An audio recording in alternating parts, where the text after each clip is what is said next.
Right then, so Deontay Wilder versus Zhang and Daniel Dubois versus Philip Hrgovic are very likely to happen on the Matchroom versus Queensbury 5 versus 5 show. Very exciting. It's looking to happen on the exact same day as Bivol Bertabiev on that card.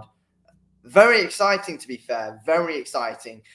These are the two that have been talked about so far, and the weights today were announced for the 5v5 Matchroom Queensbury show, and there were two heavyweight fights that were going to be on that card. So it all adds up to these two being on there. So I'm 100% sure that these two fights are going to be happening on that card. And they're both very good fights as well. Very, very, very good fights. I believe Wilder's going to be representing Matchroom, actually, because I believe Turki Al-Sheikh said that you can get anyone to represent you, he said, in one of the fights. And then it looks like Zhang's going to be representing Queensbury. Dubois is obviously representing Queensbury. And Hrgovic is going to, of course, be representing Matchroom. I believe he signed with Matchroom, or he might have left, actually. Dubois definitely signed with Queensbury. Anyway. Big fights, big fights, really exciting ones. We'll first talk about Deontay Wilder versus Zhang. This is a fight that I've wanted to see happen, to be fair. I think it's a great fight overall, to be honest with you. I feel like it's a 50-50, to be honest with you, this one. I really do. I can't really fully pick a firm winner on this one just yet. And my reasons are, Wilder's not very good against a pressure fighter who's really good at backing you up and being able to cut the ring off. Zhang does that really well. He backs you up well, got big power in his hands, and he's a difficult southpaw as well. So I think that could be difficult for Wilder.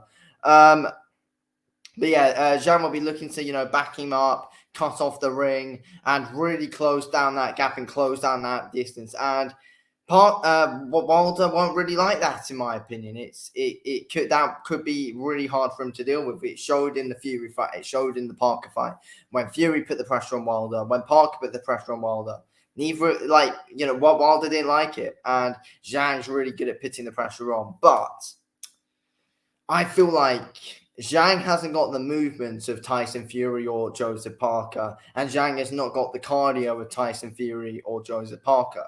Zhang also does plod forward quite a bit as well, doesn't really set up angles like what Parker and Fury can. Zhang's not as smart as those two, but again, Zhang hits harder than both guys though. So if Zhang can, get a quick storm going in those early rounds, then it could be an early night, because I think that Zhang's definitely got the power to 100% knock Wilder out. He definitely hits harder than Parker, and he hits harder than Fury as well. So Zhang's 100% got the power to get Wilder out of there, in my opinion. But if Wilder can survive an early storm, and Wilder has got a good chin, he has shown in this fight. He took some big shots against Parker, took some big ones against Fury as well in all three of those fights. Wilder's shown a good chin. If he can manage to take the power of Zhang, which he might not. His punch resistance is definitely starting to go, and he's really gone shy now as well. But as Zhang doesn't really have the movements or the cardio of Parker or Fury, that could really play into Wilder's favor. And I feel like the later it goes, the more it could play into Wilder's favor, in my opinion, because Zhang could look to gas out a bit and eventually be open for a big right hand that Wilder could land when he throws it, because Zhang doesn't really have any head movement at all. Zhang has zero defense. Let's be real. He doesn't really have any defense. He's just really good at offense. He got really good offense, Zhang, but he hasn't really got the defense. And to handle someone like Wilder will be difficult if Wilder does eventually land on him. So Zhang needs to get him out of there early, and Wilder needs to make sure that he's able to survive as long as possible, which will be difficult for him though.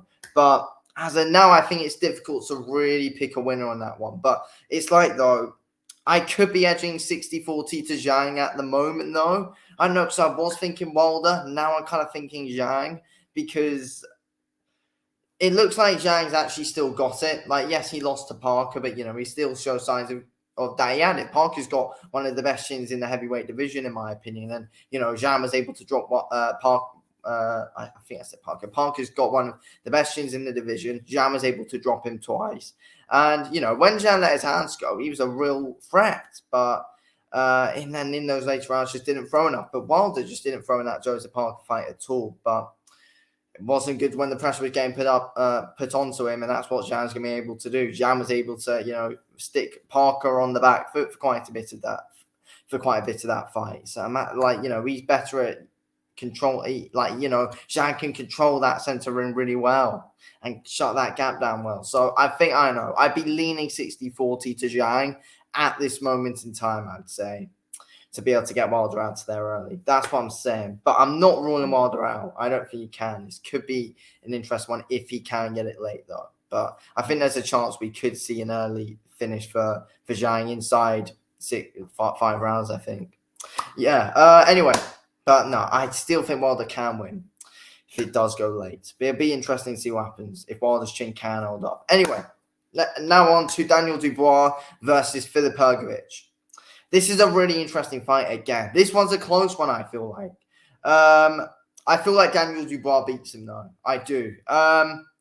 That's what my guts tell me. I think Daniel Dubois gets the win over Filip Hrgovic. It will be difficult for him, though.